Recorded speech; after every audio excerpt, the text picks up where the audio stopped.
Padre Santo, te damos gracias porque bueno eres, misericordioso Señor.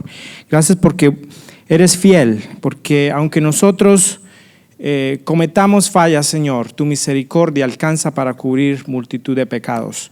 Así que te agradecemos, suplicamos tu presencia en el día de hoy y que este mensaje sea claro y redarguya nuestro corazón. En el nombre de Jesús, amén. Bueno, ¿quiénes han escuchado esas novelas o esas historias donde va el hombre, el caballero, y le dice: María Antonieta Cuevas de la Concepción, yo sé que yo he sido infiel, yo soy malo, pero aún te amo? Y la doncella cae de nuevo, ¿verdad? ¿Sí han visto una novela de esas? Sí. Bueno, el mensaje de hoy se llama El pero más importante. Y ya les voy a decir por qué. También me acuerdo de otro pero importante, esa palabra pero. ¿Quién se acuerda de esa canción? Dice: yo sé bien que estoy afuera. ¿Verdad? Ya saben cuál.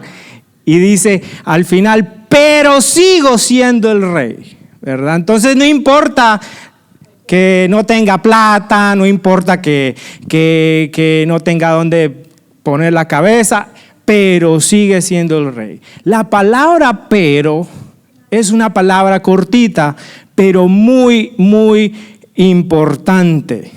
Muy importante. Quizás a usted le ha pasado donde ha hecho una solicitud o una aplicación de trabajo y usted está alegre esperando la carta y le llega su carta y dice: gracias por enviar la solicitud, usted es un excelente candidato, pero no le vamos a poder dar ese permiso, no le vamos a poder dar ese trabajo que usted. Entonces, todo lo que se dice antes de ese pero no es tan importante al final. Dice uno: wow, están hablando de mí, soy el excelente candidato perfecto, pero no me dieron lo que yo pedí. ¿Sí? Ese pero cumple una función fundamental. En mi trabajo, nosotros generalmente tratamos de no usar ese pero, porque ese pero te predispone a algo negativo. Y hoy quiero que me acompañen a identificar este pero más importante de toda la historia que podamos tener. Leamos Efesios capítulo 2, versículo 1. En otro tiempo, ustedes estaban muertos en sus transgresiones y pecados, en los cuales andaban conforme a los poderes de este mundo. Se conducían según el que gobierna los aires, según el espíritu que ahora ejerce su poder en los que viven en la desobediencia. En ese tiempo también todos nosotros vivíamos como ellos, impulsados por nuestros deseos pecaminosos, siguiendo nuestra propia voluntad y nuestros propósitos. Como los demás, éramos por naturaleza merecedores de la ira de Dios. Pero Dios, que es rico en misericordia, en su gran amor por nosotros, nos dio vida con Cristo, aun cuando estábamos muertos en pecados. Por gracia ustedes han sido salvados. ¿Cuántos da gloria a Dios? Den un aplauso al Señor. Por ese pero ahí, el apóstol Pablo nos describe cuál es la naturaleza humana. Vamos, aquí hay una slide donde dice la naturaleza humana, que nos describe cuáles son algunas características. La siguiente: primero, estamos muertos. Segundo, vamos con la corriente. El apóstol Pablo dice: se conducen según el que gobierna los aires. Es decir, están viviendo de acuerdo al diablo, a Satanás. Son personas que no tienen autonomía, que se guían, son esclavizados por las órdenes del enemigo. Más, son rebeldes. Cuando usted hace su propia voluntad, Dice, vivíamos como ellos, impulsados por nuestros propios deseos pecaminosos. Somos personas rebeldes que hacemos lo que se nos antoja. Si quiero algo, se me antoja algo, de una vez lo agarro. Y también al final somos egoístas, guiados por nuestros propios propósitos. Es decir, yo, Miguelito, yo. No hay más. Solo nuestros propios propósitos son los que nos guían. Eso éramos antes de conocer al Señor. ¿Y ahora qué pasa? Porque éramos de esta naturaleza, nos merecíamos la ira de Dios. Porque el Señor es un Dios santo, santo, santo. Y es incompatible con el pecado. El Señor es incompatible. El Señor detesta el pecado. Es como usted va lleno de una túnica blanca y va pasando por un charco, no puede, ¿verdad? Porque se mancha. Es imposible que el Señor en su santidad pueda tocar el pecado. Pero así éramos en Él, en ese pecado. Esa era nuestra condición. Y el apóstol Pablo le dice a estas personas, acuérdense de quién eran ustedes. ¿Por qué es importante que nos acordemos de quién era? Porque a veces se nos olvida y nos llenamos de orgullo en nuestro corazón. Cuando alguien, ¿no les ha pasado que conocen a alguien que nunca tuvo dinero y de repente tiene lana, tiene plata, tiene piste? Hay una palabra que aprende, me enseñó el hermano, pisto. Se llena de pisto, ¿verdad? Y se vuelve arrogante. Y se le olvida quién era antes. Se le olvida que era un pobretón. Y ya se las da de muchas y se las cree. Por eso el Señor nos dice, acuérdense de dónde eran ustedes. Acuérdense que ustedes estaban muertos. Eran hijos de desobediencia. Obedecían a las órdenes del diablo. ¿A usted le parece bonito esas características? Terrible, hermano. El Señor quiere que nos acordemos cuál era nuestra naturaleza humana. El pueblo de Israel, cuando fue sacado de Egipto y recibieron su libertad, ellos celebraban las fiestas. Una de sus fiestas se llama el Pejach. Y ellos en esa fiesta comen hierbas amargas, que significan el sufrimiento que les tocó vivir en Egipto. También toman agua salada. En su mesa ponen agua salada, que significa que las lágrimas de los esclavos en medio del sufrimiento. Porque en su mente el Señor quiere que recuerdes de dónde te sacaba. También comen el pan de la aflicción, que les recuerda la comida de los esclavos empobrecidos. Yo creo que a veces es bueno uno pellizcarse un poquito, decir, ¿de dónde me sacó el Señor? ¿De dónde me sacó el Señor? ¿Qué hubiese sido de mí si no el Señor no hubiese intervenido en nuestra vida? ¿Qué hubiese sido de usted? ¿Dónde estuviera usted? ¿Dónde estaría su familia si el Señor no hubiese tenido misericordia de usted? Pero se nos olvida. Y ya como nos llenamos, ya como estamos en una iglesia saludable, ya se nos olvida. Y se nos empezamos a juzgar más a otros. Qué interesante. Les invito a que quizás busquemos una práctica que nos ayude a acordar cuál en sí era nuestra naturaleza. Eso cubre la primera parte de este capítulo. Para esta segunda parte del capítulo, que inicia en el versículo 11, yo quiero hacer una dinámica. Este grupo de acá van a ser los judíos. ¿Cómo ustedes se llaman? Los judíos. No los jodidos, los judíos. Judíos. Y ustedes son los gentiles. ¿Cómo se llaman ustedes? Gentiles. ¿Quiénes son? ¿Quiénes son los mejores? Los judíos digan, somos mejores. Y usted diga, somos tristes. Ah, son tristecitos. ¿Por qué?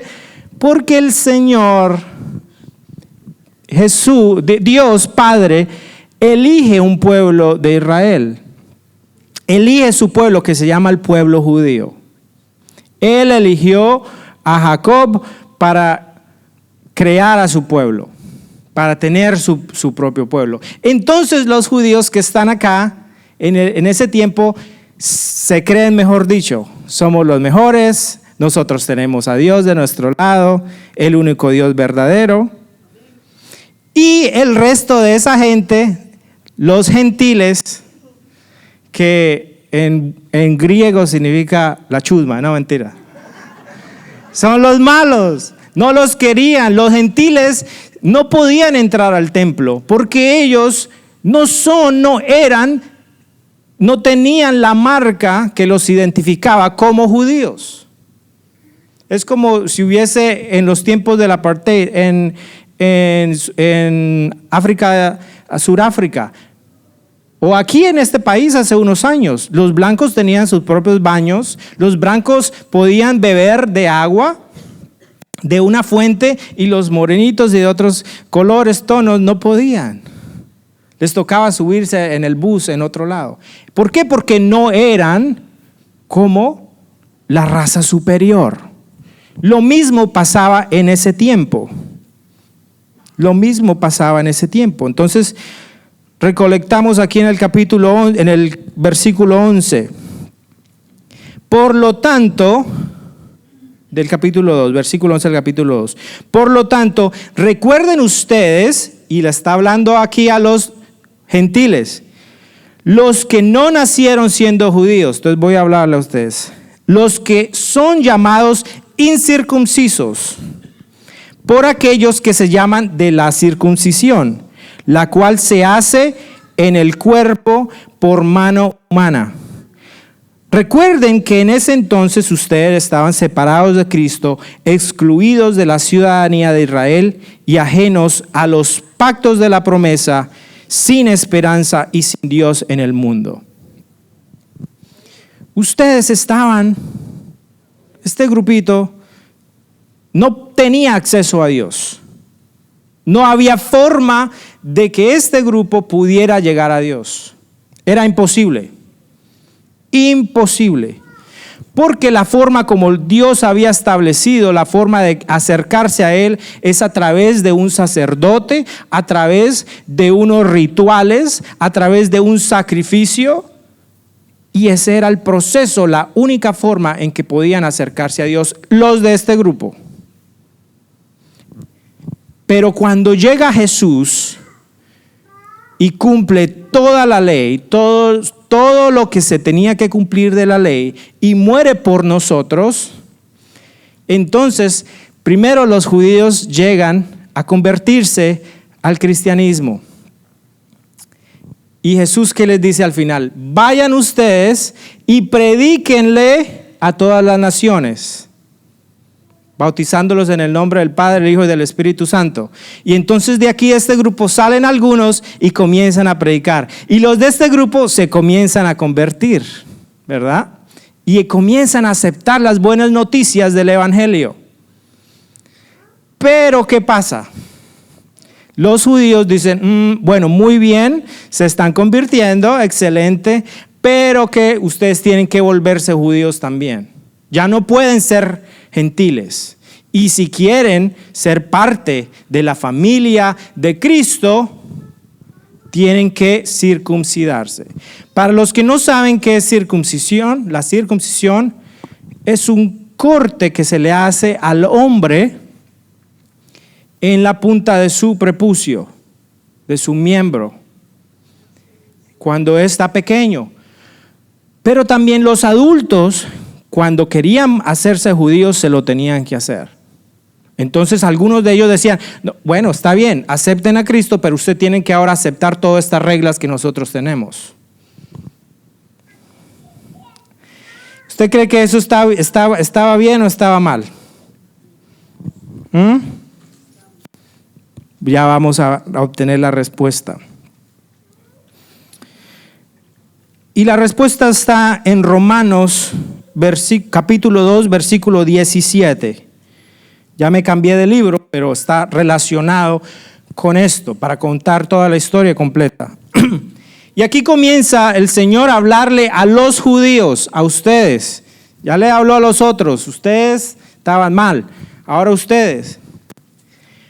Ahora bien, tú que llevas el nombre de judío, que dependes de la ley y te jactas de tu relación con Dios, que conoces su voluntad y sabes discernir lo que es mejor, porque eres instruido por la ley, que estás convencido de ser guía de los ciegos y luz de los que están en la oscuridad, instructor de los ignorantes, maestro de los sencillos, pues tienes la ley, la esencia misma del conocimiento y de la verdad. En fin, tú que enseñas a otros, ¿no te enseñas a ti mismo? En otras palabras, usted que se las sabe todas, ¿está seguro? ¿Está seguro que se las sabe todas? Tú que predicas contra el robo, ¿robas? ¿Tú que dices que no se debe cometer adulterio, adulteras? ¿Tú que aborreces los ídolos, robas en sus templos? ¿Tú que te jactas de la ley, deshonras a Dios quebrantando la ley? Así está escrito: por causa de ustedes se blasfema el nombre de Dios entre los no judíos. Es decir, habían muchos de ellos, de este grupito que se creía lo mejor, pero en la verdad estaban irrumpiendo todos los mandamientos que el Señor les había dado. Hacían cosas tan malas que incluso los de este grupo no las hacían. Y decía, wow, esos judíos hacen unas cosas peores que nosotros. Y se dicen llamar judíos, los del pueblo del Señor. El versículo 25. La circuncisión tiene valor si observa la ley, pero si la quebrantas, vienes a ser como un incircunciso. Es decir, tú no eres diferente a los de estos incircuncisos malos. Tú eres igual o peor, déjeme decirte. ¿Cómo le cae ese baldado de agua a uno creyendo que usted, somos los mejores? Y dice el Señor, usted no es tan mejor. Usted está peor que esta gente. Es igual a ellos. Retomo en el versículo 28 del capítulo 2 de Romanos. Lo exterior no hace a nadie judío, ni consiste la circuncisión en una señal en el cuerpo. Lo verdadero judío es interiormente. La circuncisión es la del corazón, la que realiza el espíritu, no el mandamiento escrito. Ya no hay hombre que pueda hacerte esa circuncisión que valga. Es el Espíritu que viene y te sella. El Espíritu viene y dice, este es de mi pueblo. Él pone su señal en nosotros y te reclama hacia Él. Ya no depende de nosotros. Así que ya dejen de creerse que porque tienen la señal de la circuncisión física son el pueblo de Dios. No, el pueblo de Dios es el que tiene la circuncisión espiritual, la circuncisión del corazón. Ese es la marca del Espíritu Santo. Eso es lo que vale. Eso es en verdad lo relevante. Tienes la marca del Espíritu Santo, tienes el sello del Espíritu Santo que te dice, eres mío. Yo te pregunto, volvemos ahora nuevamente a Efesios, desde el capítulo 2, versículo 13. Y aquí se nombra otro pero bien importante. Pero ahora en Cristo Jesús, a ustedes que antes estaban lejos, Dios los ha acercado mediante la sangre de Cristo. Es el pero más importante, que estábamos lejos, pero por Él estamos cerca. Dele un aplauso al Señor.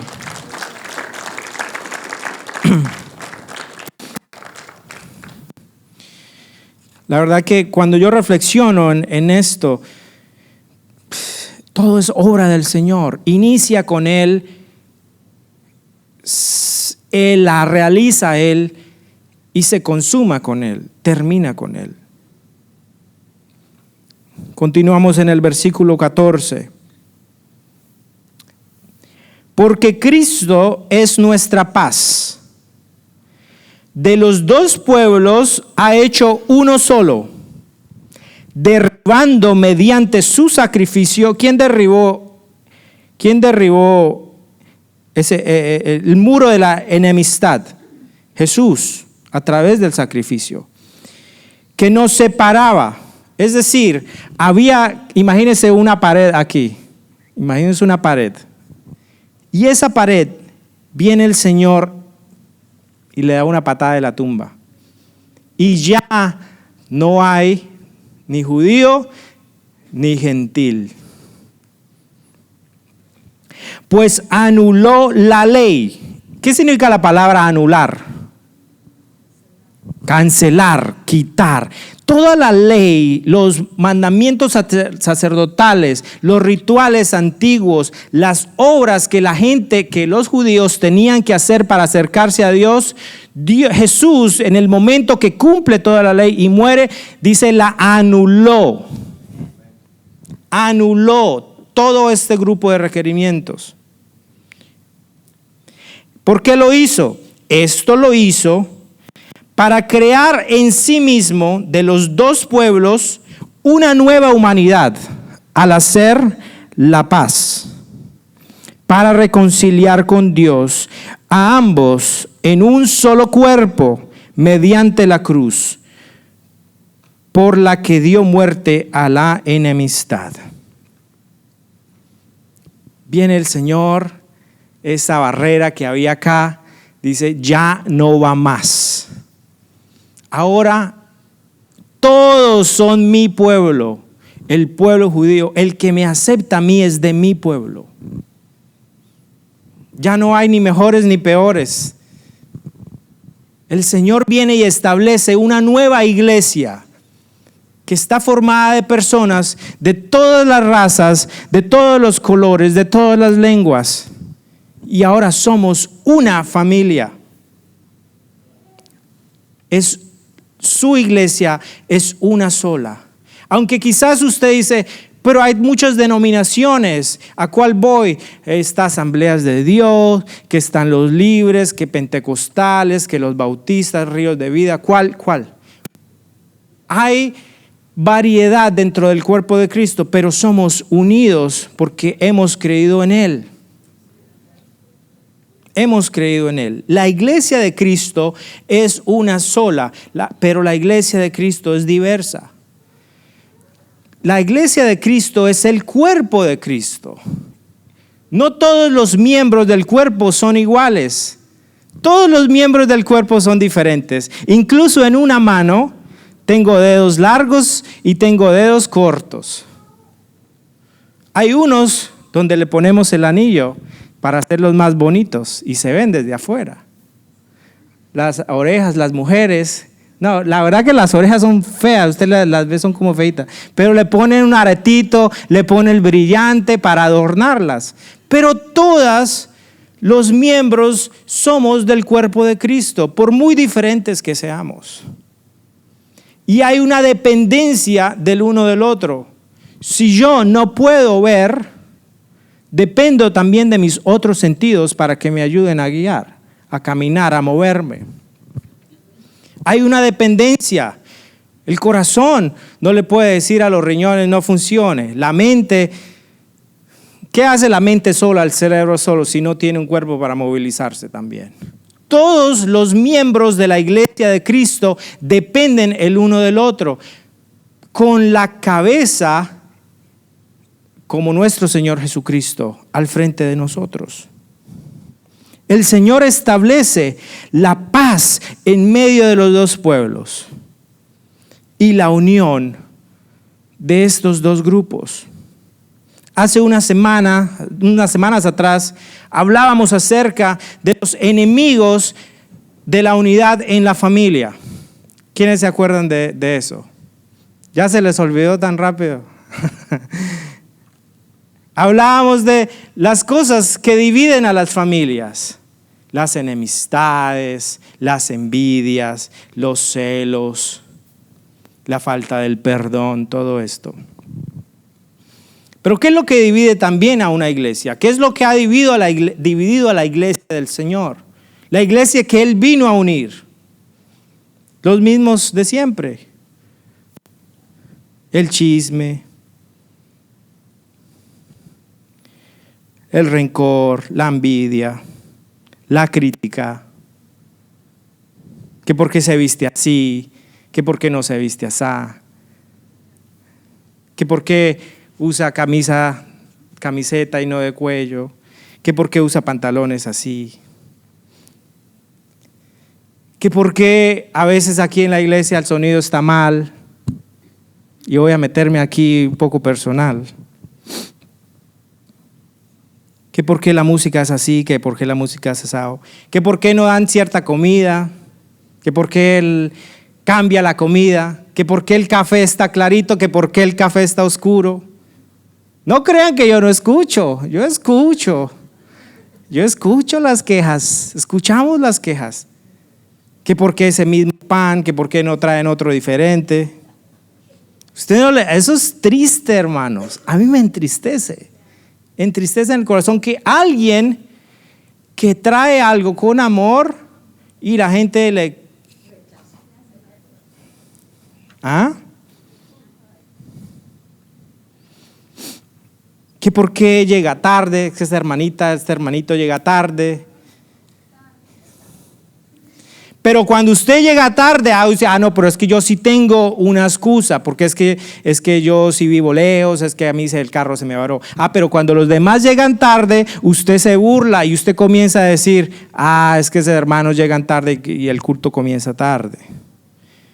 Es que los hijos de aquella hermanita, de aquel hermanito son muy terribles. Los suyos son ángeles también. Tienen alas, mejor dicho, y Aarón la cabeza. Hermano, aquí no hay nadie perfecto. La iglesia está formada por humanos. Usted y yo somos humanos con errores, con defectos. No, nadie es perfecto acá. Pero lo que se hace en esta iglesia se hace con amor, buscando la excelencia. Y en ese proceso fallamos. Pero tratamos de hacerlo de la mejor manera. Yo le invito a usted que si usted le invitan a ser parte de conversaciones de crítica, parte de conversaciones de hablar de otro hermano de esta iglesia, usted escúchelo y ya, que muera ese comentario ahí. Pero en el momento en que usted se activa a ser parte de esa conversación y comparte con otra persona, destruye a la iglesia, destruye la unidad de la iglesia. La paz que el Señor vino a traer en medio de los pueblos, la paz que el Señor quiere que nosotros tengamos, usted es parte de la destrucción de la unidad del pueblo del Señor. Tenga mucho cuidado cuando usted con sus palabras, quizás no poniéndose en el zapato del hermano o de la hermana, hace comentarios que no deberíamos hacer. Yo lo digo con todo el amor que esto pueda sonar. Créame que esto es de lo más profundo de mi corazón, con amor lo digo. Si usted tiene algún comentario para mejora de lo que se hace el servicio, acérquese a alguno de los líderes de acá y hablamos y vemos cómo lo podemos hacer, cómo lo podemos solucionar. Pero todo a través de los medios de comunicación correctos, a través del amor. ¿Estamos comprometidos? Amén. Porque el Señor quiere que su iglesia se mantenga unida. El Señor no le importó que estos incircuncisos feos, hermosos también. El Señor murió por todos. El Señor murió por todos, por los buenos, por los ricos, por los pobres, por los que tienen educación, por los que no tienen educación. El Señor murió por todos. Así que acordémonos de dónde hemos salido. Acordémonos quién éramos nosotros antes. Y trabajemos para perseverar en la unidad y en la paz que el Señor quiere para su iglesia. Y ya voy a terminar en el versículo 19.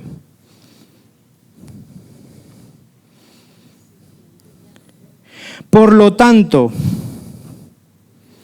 ustedes ya no son ni extranjeros, y esto le dice a ellos, los de acá,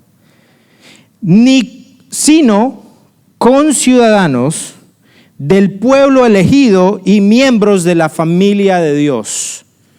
Diga, somos familia de Dios.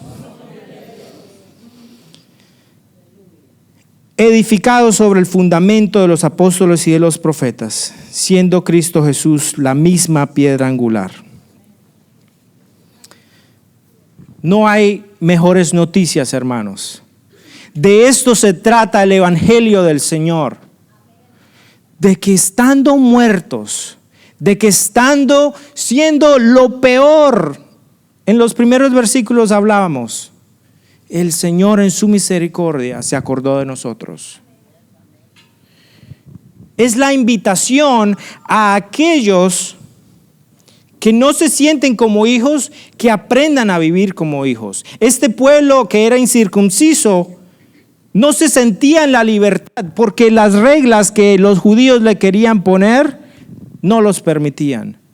Y el Señor dice, ustedes también son familia. Ustedes también son hijos. Usted tiene el mismo derecho de acercarse ante el trono de nuestro papá y decir, papá, aquí estoy. Y el Señor dice, yo te conozco, tú eres mi hijo. Jesús murió por ti. Vive en esa libertad. Vive en la libertad. Hay tantos cristianos, hermanos, que viven como si no fueran hijos. Viven esclavizados todavía a la forma de vivir de antes.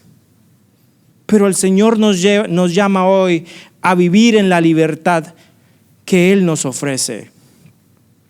Yo tengo uno de mis mejores amigos, él es hindú. Cuando él se casó hace unos años, nos invitó a Stephanie y a mí a su boda. Y como yo era parte de su grupo, él me dijo, tú eres mi hermano. Y me presentó a su mamá y ella me dijo, tú eres mi hijo. Me recogieron los padres de él en el aeropuerto. Cuando habían celebraciones solamente para la familia, yo iba con la familia. Y cuando hubo el evento principal, yo me senté en la mesa de la familia. Porque aunque yo no soy hindú, ellos me adoptaron a través del amor que hay entre nosotros, mi amigo y yo. Y dice, este es mi hijo también. Siéntese en la mesa de la familia. El Señor quiere que te sientes a la mesa de la familia. Que no te sientas menos.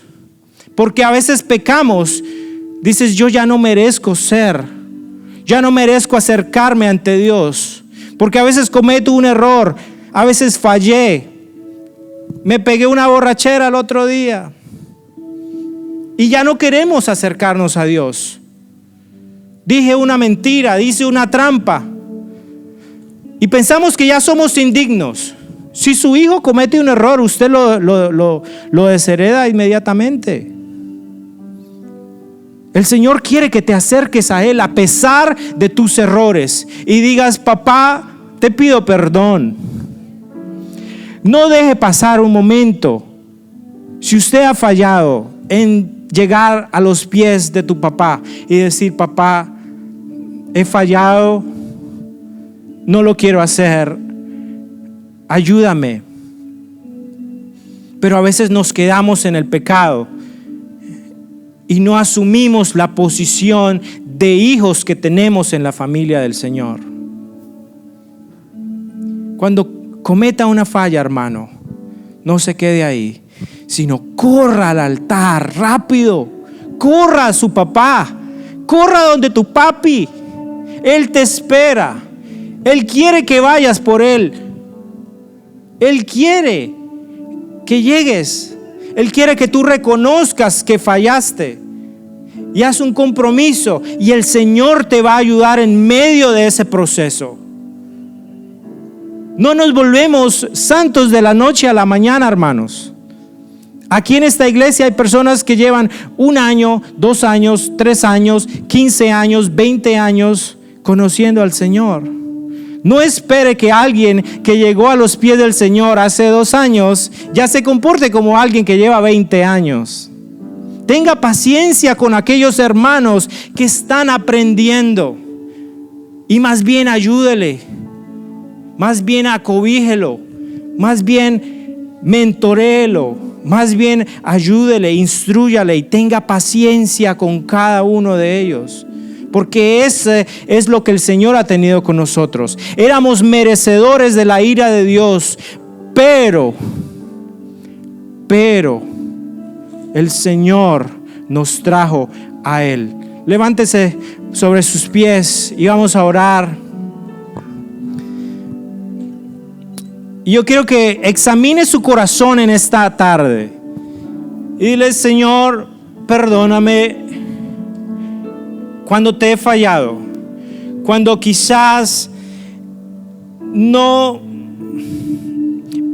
he sentido más que otras personas, quizás me he sentido superior, quizás como no cometo los mismos pecados que ellos, me he sentido mejor. O quizás es usted que dice: yo soy lo peor, soy una porquería, no merezco venir ante ti, papá. Pero a ambos el Señor dice: ven ante mí como hijos y recibe mi amor, recibe el abrazo de papá. No importa lo que hayas hecho, no importa, el Señor está listo para perdonarte. El Señor quiere que vivas una vida de paz. El Señor quiere que su iglesia viva unida. El Señor quiere que su iglesia florezca. El Señor quiere que su iglesia sea santa y camine en santidad. Si hay chismorreos, si hay cualquier cosa, comentarios negativos, yo le suplico que los entregue, que se comprometa a amar a los demás, que se comprometa a buscar el progreso, la virtud, lo bueno. Comprométase, porque si usted ama a algo, si usted ama a alguien, usted se compromete, más bien es ayudar a limpiar, es ayudar a sanar, no es ayudar a ponerle sal sobre la herida. Comprometámonos a buscar la unidad en esta iglesia y vamos a conquistar unidos esta área de Houston. Vamos a conquistar unidos lo que el Señor le ponga a esta iglesia como responsabilidad, a nuestra comunidad, a nuestro barrio, a nuestra colonia, a nuestras familias. El Señor, a través de la unidad, puede obrar. Vuélvase un agente de cambio, un agente de unidad, porque eso es lo que el Señor quiere para nosotros. Gracias, Señor. Gracias, Padre. Escucha tu clamor en esta tarde.